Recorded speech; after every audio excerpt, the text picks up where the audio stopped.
बंधुगण वर्तमान दुनिया रे प्राय समस्त लोक एक सुख और समृद्धिमय जीवन अतिवाहित करने इच्छा करुछंती। सेथिबाई लोक माने राति दिन कष्ट करुछंती कारण एई जीवन को बंचिबाको हेले धनर बहुत आवश्यकता रही। एमिति मध्य किछि लोक अछंती जो माने कम कष्ट रे अधिक फल पाई थांती।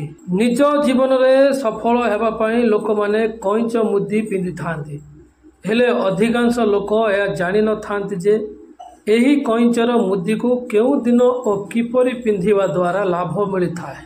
एहा सहित बंधुगण एही कइंच मुदी किछि राशिर लोक मानंकु लाभ देई थाए ओ किछि राशिर लोक मानंकु क्षति मध्य देई थाए।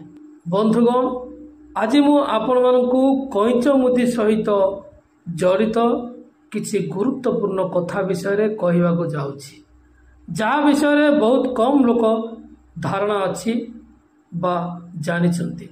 ताहले आसंतु जानिबा से विषयटा कोन। पुराण शास्त्र अनुसार कइंच हेउछि भगवान विष्णुंकर एक अवतार। एही कइंच जल रे वास करि थाए एवं विष्णु और मां लक्ष्मी मध्य जल रे विराजित होई रही थांती।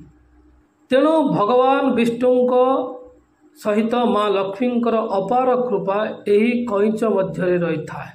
जदि मनीष एही कइंच मुदी को धारण करिवो ताहले ताकू धैर्य शांति शालीनता और विनम्रता व्यक्ति रे परिणत होई थाए।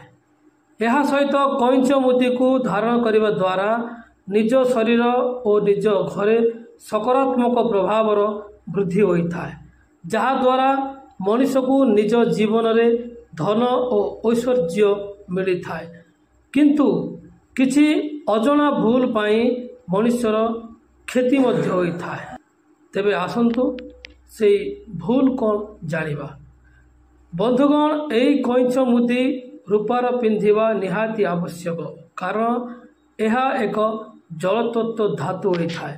तेणु आपण चाहिले रूपा किंबा चांदीर कइंच मुदी पिंधिबा आवश्यक। आपण चाहिले सेही मुदीर तल भागर धातु को परिवर्तन करि परिबे। हेले बंधुगण कइंचटी रूपा किंबा चांदीर हेबा निहाती आवश्यक। एही कइंच मुदी को उभय नारी और पुरुष निजर डाहाण हाथ रे पिंधिबा उचित। एही मुदी को आपण सदा सर्वदा निजर मध्यमा बा अनामिका आंगुठी रे पिंधि परिबे। एही आंगुठी रे व्यतीत आपण अन्य कौन आंगुठी रे पिंधि परिबे नाही।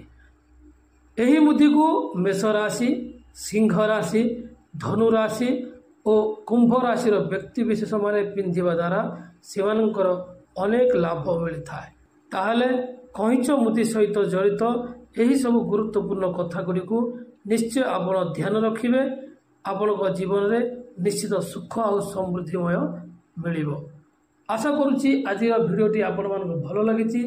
जदि भल लगी ताले एबे ही Vaishnavi story and motivate channel को सब्सक्राइब करंतु, पाखर थिबा बेल आइकन को दबांतु, जा फल मोर प्रत्येक भिडियो आपण माने सीधा सड़क देखि परिबे। आज पई एतिकी जय जगन्नाथ, नमस्कार।